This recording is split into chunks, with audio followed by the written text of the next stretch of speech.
모세에게 다시 말씀하십니다. 여호와께서 모세에게 말씀하여 이르시되 너는 이스라엘 자손에 말하여 그들 중에서 각 조상의 가문을 따라 지팡이 하나씩을 취하되, 그러니까 12지파의 지팡이를 다 가지고 오라는 겁니다. 지팡이는 그 지파의 대표를 하는 것이죠. 레위의 지팡이에는 아론의 이름을 쓰라. 그 레위 지파 중에서 제사장이 나올 수 있는데 아론의 자손만 나올 수 있는데 여기 레위 지파에는 아론이 대표성을 가지고 있는 것이죠. 그래서 이는 아론의 아들들의 이름이며 그들은 기름 부은 바를 받고 거룩하게 구별 제사장 직분을 위임받는 제사장들이라. 벌써 하나님께서 제사장 직분 아론의 자손들로 어사인하셨습니다. 민수기 3장 6절에 보면 레위 지파는 나아가 제사장 아론 앞에 서서 그들에게 시종하게 하라. 네, 레위 지파가 있고 레위 지파는 제사장 지파. 제사장 지파는 뭔가 성전 안에서 분향하는 집. 성전 안에 들어갈 수, 성소 안에 들어갈 수 있는. 제사장은 성소 안에 들어갈 수 있고요. 대제사장은 1년에 한 번씩 속죄일에 지성소에 들어갈 수 있지 않습니까? 네, 그렇게 성소에 들어갈 수 있는 제사장은 하나님께서 아론의 자손만 하게 하셨습니다. 성전의 뜰에 들어갈 수 있는 지파는 레위 지파. 이렇게 성전에서 모든 일들을 도와주는 게 레위 지파였습니다. 그럼 하나님께서 벌써 말씀하셨습니다. 이렇게. 그래서 다시 한번 보여주시는 겁니다. 그 지팡이를 회막 안에서 내가 너희와 만나는 곳인 전곡의 앞에 둬라. 내가 택한 자의 지팡이에는 삭이 나리니 이것으로 이스라엘 자손이 너희에게 대하여 원망하는 말을 내 앞에서 그치게 하리라. 이게 하나님께서 원하시는 그러한 것이 있는데 그것은 하나님께서 만드신 것이 계명이십니다. 그것을 우리가 어떻게 이것 좀 바꿔주십시오. 고라가 거룩하게 보이니까 조금 바꿔주십시오. 네. 하나님께서 택한 자의 지팡이, The man I choose 이거였습니다. 그래서 17장 8절에 보면 이튿날 모세가 증거의 장막에 들어가 본즉 레위 집을 위하여 낸 아론의 지팡이에 오미 돋고 순이 나고 꽃이 피어서 살구 열매가 열렸더라. 아론의 지팡이에서 12지파 중에 한 지파 아론의 쌍난 지팡이가 여기서 나타나게 되었습니다. 그것이 어디에 있습니까? 하나님을 상징하는 지성소의 언약궤, 법궤에, 정거궤에 있었습니다. 정거궤에는 하나님의 사랑을 표현하는 만나, 하나님의 사랑을 표현하는 계명이 사랑으로 완성되었지 않습니까? 하나님의 공의를 상징하는 아론의 지팡이, 하나님의 절대 주권을 상징하는 The man I choose입니다. 아론의 상난 지팡이는 하나님의 공의를 표현하는 것입니다. 법궤에는 이렇게 하나님의 사랑이 3가지 선물 중에 2가지에 표현되어 있으므로 하나님의 공의보다 더 큰 것이 하나님의 사랑인 것을 우리는 알 수가 있습니다. 여호와께서 또 모세에게 이르시되 아론의 지팡이는 전곡의 앞으로 도로 가져가서 거기 간직하여 반역한 자에 대한 표징이 되게 하여 그들로 내게 대한 원망을 그치고 죽지 않게 할지니라. 하나님께서 사랑하시는 이스라엘 백성을 죽지 않게 하기 위해서 이렇게 아론의 상난 지팡이를 보여주셨습니다. 그래서 고린도전서 9장 1절에 가면 내가 자유인이 아니냐 사도가 아니냐 여기서 보시면 사도가 아니냐 사도가 아니냐 우리가 봤습니다. 사도임에도 불구하고 사도가 아니었던 사도 바울이 그 앞에 이야기했던 것이 내가 자유인이 아니냐. 이 자유라는 것은 무엇입니까? 자유라는 것은 어떤 것에 얽매이지 않는 것입니다. 어떤 것이 그래서 어떤 것에 얽매이지 않고 약간 느슨한 상태, 그 자유함이지 않습니까? 죄에서 어떠한 공격이 오더라도 내가 그 죄에 당장 반응하지 않고 느긋한 것이 자유함입니다.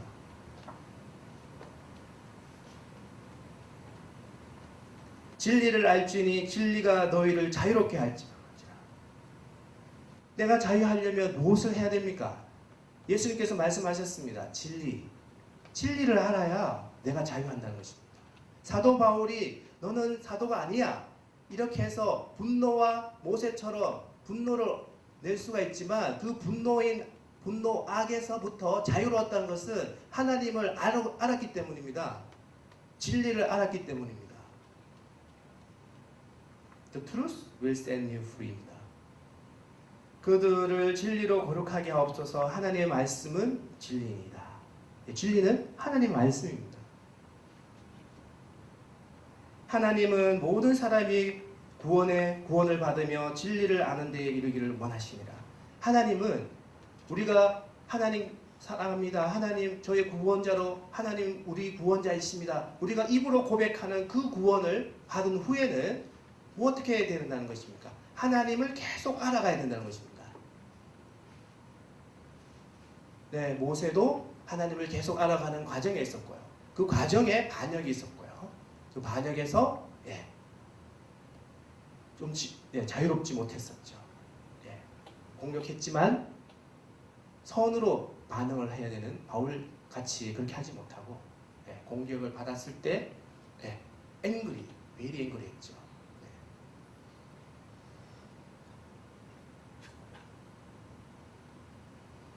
자, 그래서 우리는 이런 자유함을 가져야 됩니다. 시편에 보면 우리가 이렇게 자유함을 가질 수 없는 이유가 무엇이었습니까?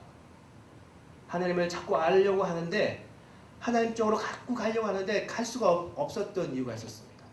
내가 죄악 중에 출생하였으며 어머니가 죄 중에서 나를 잉태하였나이다. 아담과 이브의 원죄 우리가 있었지 않습니까? 내가 죄악 중에 출생하였던 것입니다. 어머니께서 죄 중에서 나를 잉태하셨던 것입니다. 이 아담의 이브의 원죄는 하나님을 제일 처음에 거역했던 이 것은 우리가 거역할 수가 없습니다. 10장 10절에 보면 우리가 율법은 신령한 줄 알거니와 나는 육신에 속하여 제 아래 팔렸도다. 내가 불완전한 육신을 가지고 있었기 때문에 어쩔 수가 없는 겁니다. 이것은 완벽한 영체가 아니기 때문에 육체를 가지고 있기 때문에 이거 하나님께서 이것을 우리가 충분히 알고 계시는 것입니다. 그래서 보면 내가 행하는 것을 내가 알지 못하노니 곧 내가 원하는 것은 행하지 아니하고 도리어 미워하는 것을 압니다. 죄가 있으면요, 내가 이것이 잘못된 것인지 알면서도 행하는 거예요. 내가 원하는 것은 행하지 아니하고 내가 원하는 것, 하나님께서 주신 것을 행해야 되는데 그것을 행하지 않고 도리어 내가 미워하는 것을 아는데도 불구하고 그것을 행하는 것입니다. 사도 바울은 이렇게 자신의 육체에서 보는 그런 죄로 인한 그런 것들에 대해서 굉장히 고민을 많이 했었던 것입니다. 그래서 사도 바울은 이제는 그것을 행하는 자가 내가 아니요 내 속에 거하는 죄니라. 사도 바울은 나의 죄를 어떻게 할 것인가? 그가 내가 원하는 바 선은 행하지 아니하고 도리어 원하지 아니하는 바 악을 행하는도다. 자신의 선한 양심에서 하나님께서 주시는 그 선한 양심에서 우러나오는 선한 행동을 행하고 싶은데 그 선한 행동을 자꾸 죄로 인해서 왜곡되게 해요. 다른 방법으로, 다른 행동으로 자꾸 행하는 것이었습니다.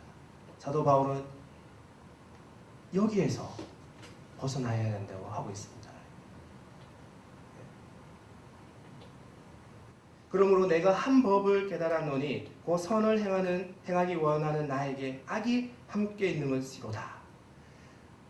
선을 행하고 있는 마음에 악이 바로 옆에 있다는 것이었습니다.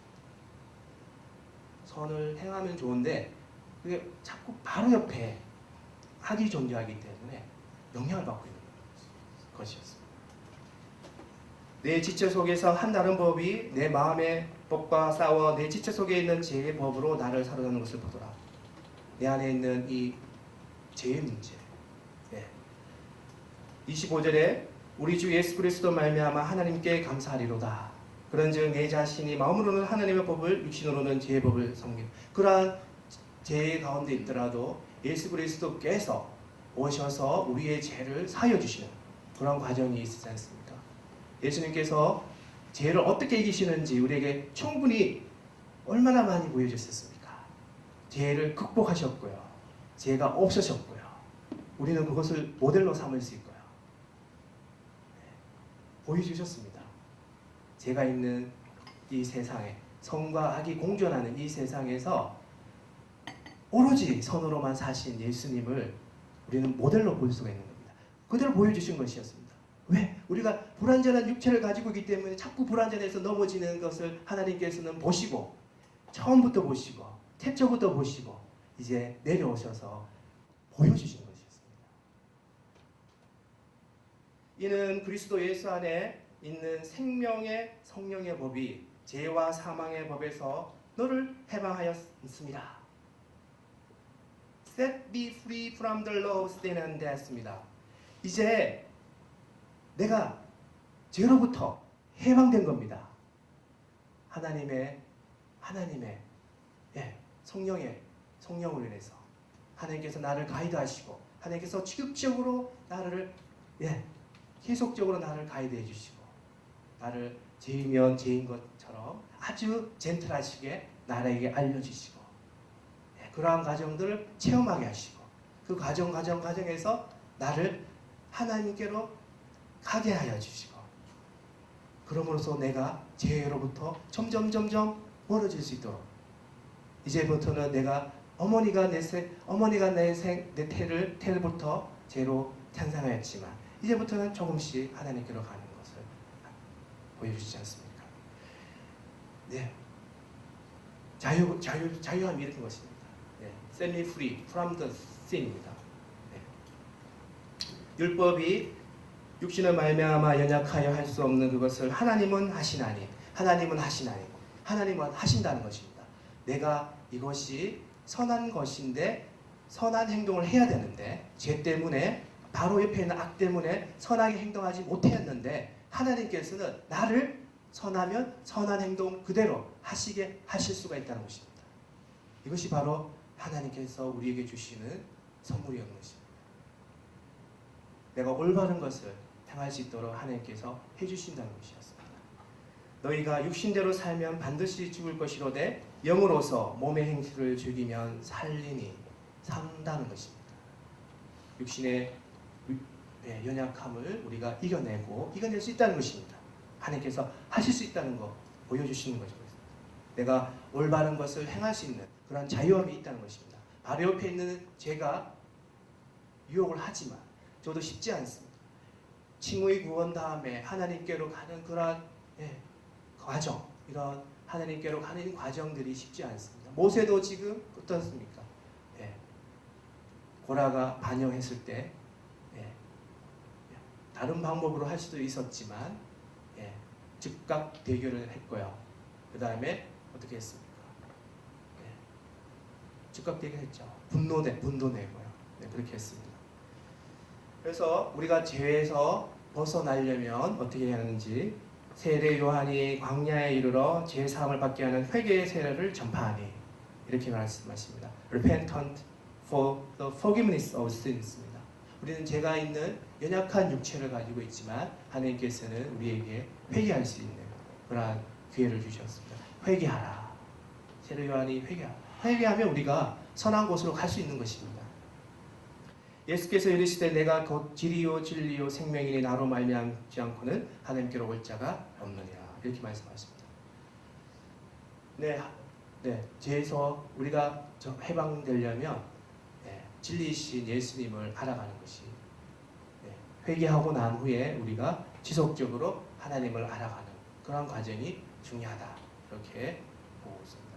그래서 우리가 요것을 예수님께서는 또 어떻게 하셨는지 한번 보겠습니다. 내가 너희에게 이르노니 이와 같이 죄인 한 사람이 회개하면 하늘에서는 회개할 것이 없는 의인 아홉으로 말미암아 기뻐하는 것보다 더하리라.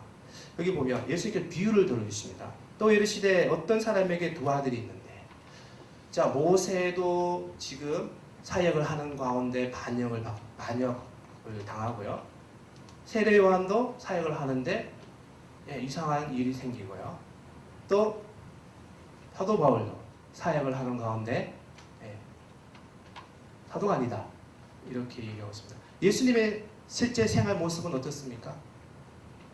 그 짧은 공생애 동안 많은 비유를 주셨습니다. 그 많은 비유들이 굉장히 정확한 비유들이었습니다. 그 비유들을 만드시기 위해서 예수님께서는 그 비유에 대해서 이렇게 다른 사람들에게 다치지도 않게 하기 위해서, 다른 사람에게 잘 이해시키기 위해서 이런 비유를 주셨습니다. 이렇게 말씀하십니다. 그 둘째가 아버지에게 말하되 아버지여 재산 중에서 내게 돌아올 분깃을 내게 주소서 하는지라. 아버지가 그 살림을 각각 나누어 주었더니, 네, 분깃을 나눠주는 겁니다. 첫째 아들, 둘째 아들. 그 후 며칠이 안 돼요. 둘째 아들이 재물을 다 모아 가지고 먼 나라에 가 거기서 허랑방탕하여 그 재산을 낭비하더니. 자, 여기 보면 먼 나라입니다. 자, 예수님께서 먼 나라 얘기했어요. 디스턴스 컨트리. 야, 이거 하나님과 가깝지 않는 나라입니다. 야, 이거 만들기 위해서 예수님께서 얼마나 많은 창의성을 발휘하셨겠습니까? 디스턴스 컨트리. 먼 나라. 하나님과 가깝지 않은 나라. 그런 나라예요. 네. 영어로 보면 와일드 리빙입니다. 그래서 그 먼 나라는 하나님과 가깝지 않으니까 어떤 쪽에 가까웠습니까? 네. 제일 가까운 나라죠. 네. 같이 한번 에어컨 터졌습니까? 네.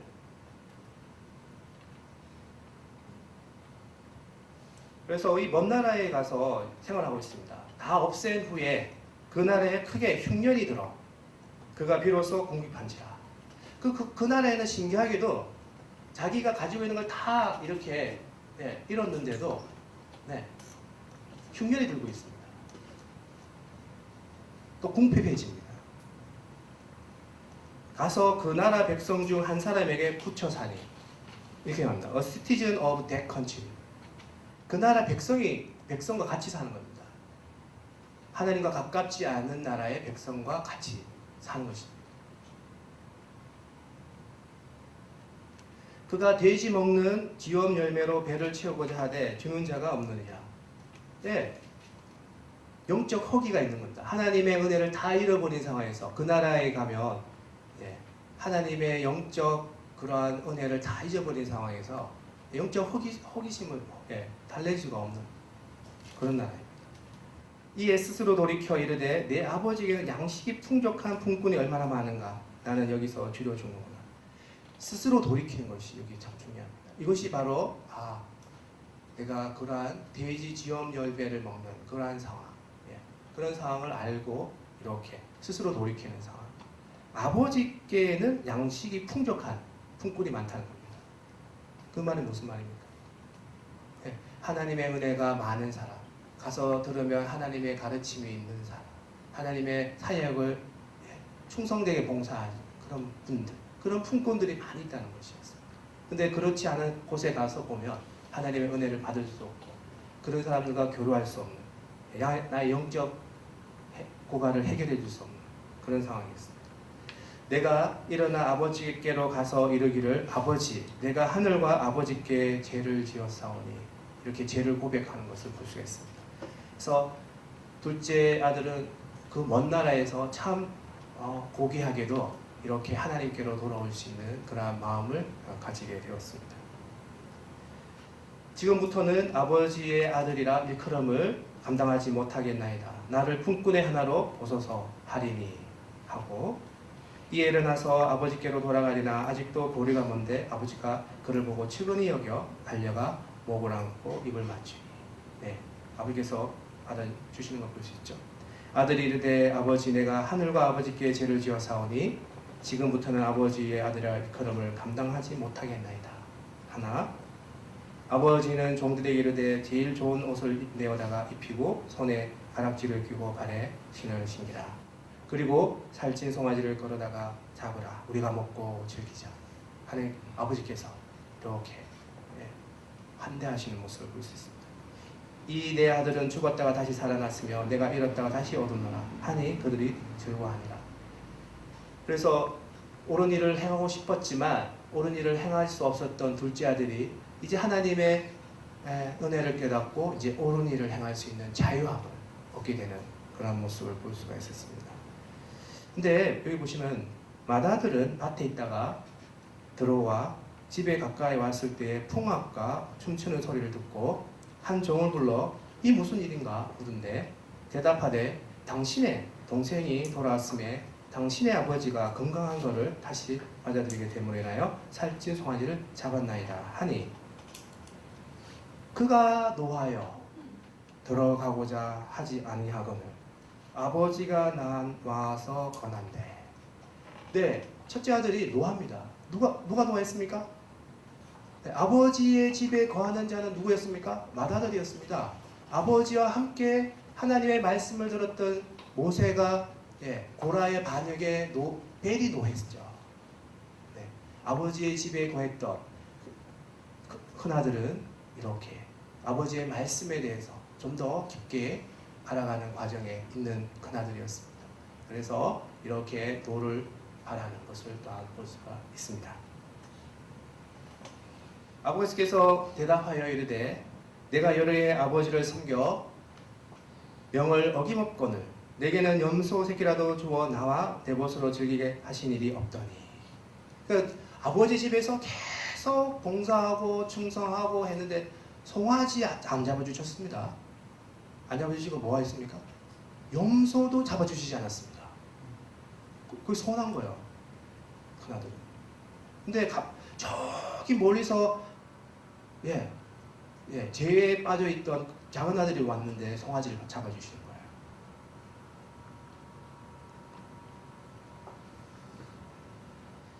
아버지의 살림을 창녀들과 함께 삼켜버린 이 아들이 돌아오매 이를 위하여 살찐 송아지를 잡으셨나이다. 그래서 아버지가 하신 말씀이 무엇입니까? 아버지가 이르되 너는 항상 나와 함께 있으니 내 것이 다 네 것이로다. 이 얼마나 좋으신 말씀입니까? 아버지의 집에 있었던 큰아들은 비록 아버지의 말씀을 익혀가고 있는 가운데 모세처럼 이렇게 인간적인 모습을 낼 수도 있고 분을 낼 수도 있고 이런 가정에 있으면서 작은 아들은 지금 어떻게 했습니까? 아버지의 것이 다 작은 아들 것입니까? 아직 그렇지 않습니다. 작은 아들은 이제부터 어떻게 해야 됩니까? 아버지의 집에 거하는 옛날에 아버지의 집에 계명이 싫어서 집을 떠났던 것입니다. 그리고 저기 보이는 그 계명들이 좋아서 갔던 것입니다. 이제부터 작은 아들은 어떻게 해야 됩니까? 다시 아버지에 와서 큰 아들처럼 아버지의 집의 계명을 익혀고 그 다음에 익숙해져야 되겠습니다. 그런 다음에 어떻게 했습니까? 아버지의 것이 다 내 것이 되는 그런 복을 받는 단계로 가야 되겠죠. 그래서 큰아들은 지금 아버지의 집에서 거하는 단계입니다. 아버지의 집에서 거하고 하나님의 모든 것이 자신의 것이 되는 그런 단계에 이르렀습니다. 이제 조금 더 아버지의 마음을 알고 아버지의 마음이 어떤 마음인지 작은 아들의 마음도 알아야 되고 자신같이 잘 지키고 있는데 상을 받지 못하는 그러한 자신의 마음도 알아야 되고 다시 돌아오는 그러한 자의 회심, 그 회심도 알아야 되는 것이 바로 큰아들입니다. 그래야 자유할 수 있다는 것입니다. 하나님을 적극적으로 알아야, 하나님을 제대로 알아야, 하나님을 진리를 알아야 내가 작은 아들의 유혹에서 벗어날 수 있다는 것입니다. 작은 아들이 날 유혹하지 않습니까? 흔들리지 않습니까? 나는 하나님의 집에서 충성했는데 왜 송아지를 주지 않았는데 왜 염소 새끼도 주지 않았습니다. 근데 왜 다른 사람이 왔을 때 송아지를 잡아주시는 겁니다. 송아지가 더 비싼 거죠. 염소보다. 그래서 바울은 이렇게 얘기합니다. 바울은 하나님께서 있었던 이 구약의 2000년의 이 모든 과정에 모세가 고라의 반역을 향했을 때 베일이 앵글했던 그 모습을 보면서 바울은 내가 그러한 것을 당했을 때는 화를 내지 않겠노라 이렇게 다짐했던 것 같습니다.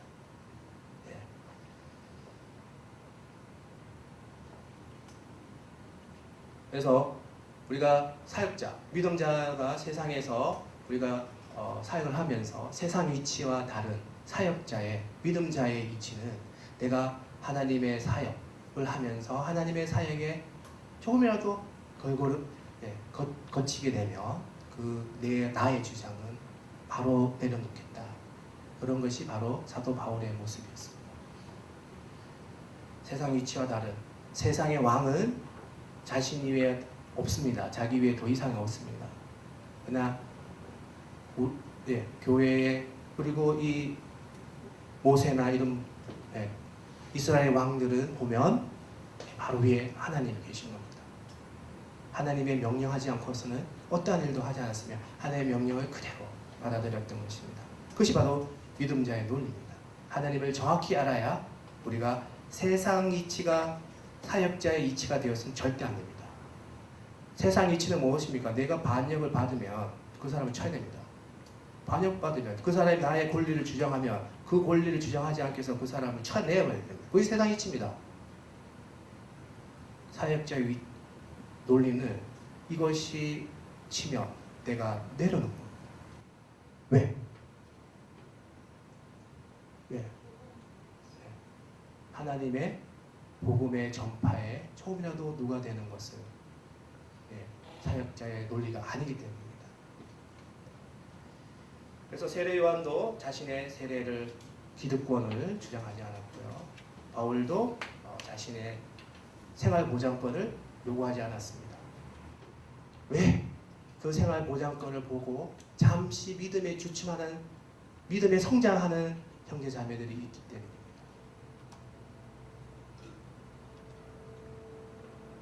그래서 우리가 하나님을 진정을 알고 진리이신 하나님을 알고 우리가 건강하고 풍성된 그런 하나님의 은혜를 받기를 원합니다. 이런 말씀을 주신 하나님께 감사드립니다. 기도드리겠습니다. 하나님 아버지 감사드립니다.